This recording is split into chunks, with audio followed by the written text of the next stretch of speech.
Thank you, Father Norfolk, Father Kelly, Reverend Fathers, any other honored guests, and my beloved brothers.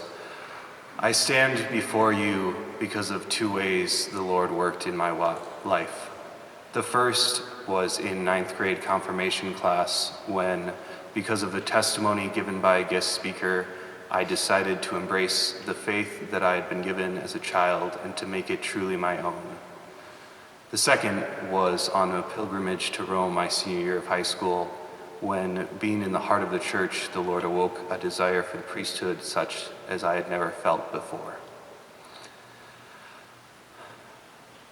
Growing up in a family with parents who had survived the confusion of post-Vatican II catechesis, the faith was very important in my upbringing, particularly for my mother. She wanted to ensure that I had a strong Catholic faith and a good foundation upon which to base it, something that she had not received growing up. Thus it was that I grew up with the Baltimore Catechism and regular lessons in catechesis and the precepts of the church and the commandments.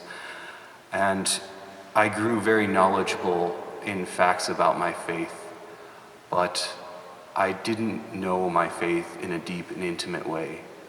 Growing up, my faith was something that I had to do. It was a checklist to fulfill each day. It was something I did so that my mom wouldn't yell at me in the mornings or when I became too distracted during Mass. But it wasn't a living thing in my life.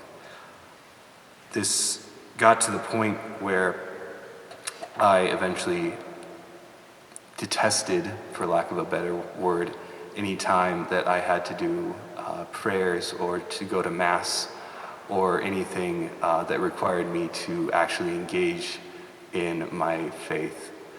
I only knew the facts and none of the truth of the faith.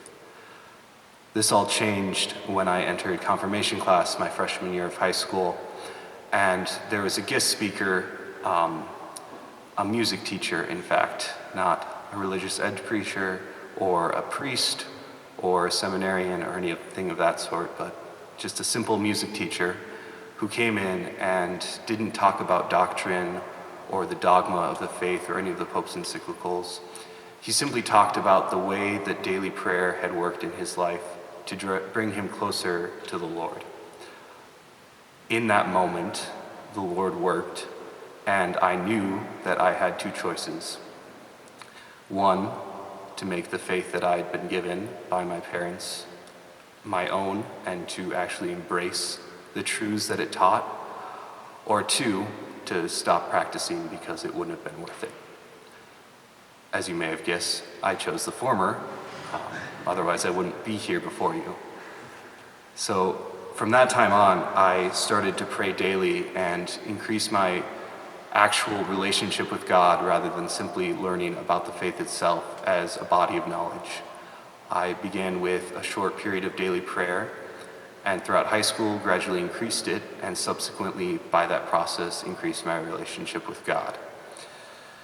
This continued throughout high school, and when I had reached my senior year, I had decided that I would be going to college for chemical engineering, even though I had always wanted to be a priest growing up, but not for the right reasons.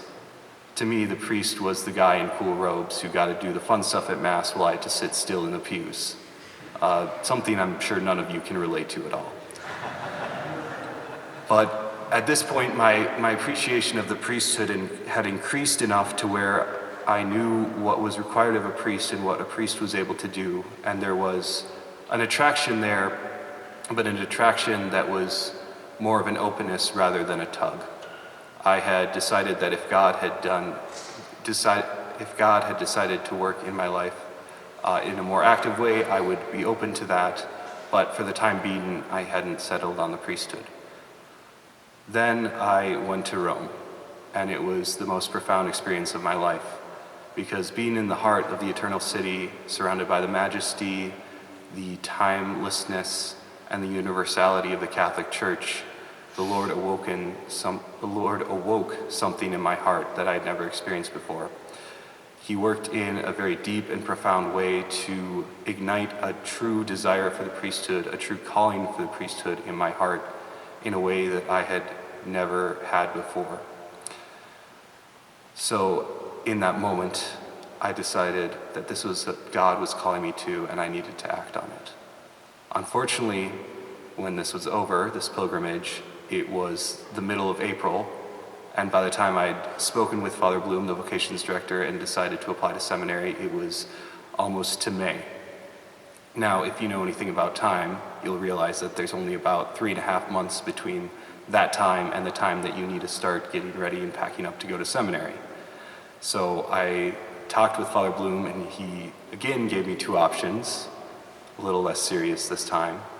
But he said that I could either try and cram everything in over the summer and we could make it work, or that I could take a gap year and have more time to work on the application and be less stressed out during my process. I chose the latter. I did not want to try and fit everything in one summer. I know it's been done before in even less time by certain seminarians. But I am not one of those. So I took a gap year. I got a job at my parish, which was a great blessing in itself because I was able to see much of the interior working of parish life and everything that went on in order to make a parish run and to gain an even deeper appreciation of what the priest did and who he was. There were a lot of difficulties in that, despite the blessings, and at certain points throughout that gap year, I hoped that I would not be accepted as a seminarian just to make my life easier. It was a process and there's a lot of trials, but by the grace of God, I made it through. And in the summer of 2020, I entered my freshman year at St. John Vianney. And the time here has been some of the hardest times of my life, but also the most fruitful and the most blessing-filled. So for the gift of St. John Vianney, my time here, the gift of my brothers and the priests, I can confidently say, praise be Jesus Christ. Amen.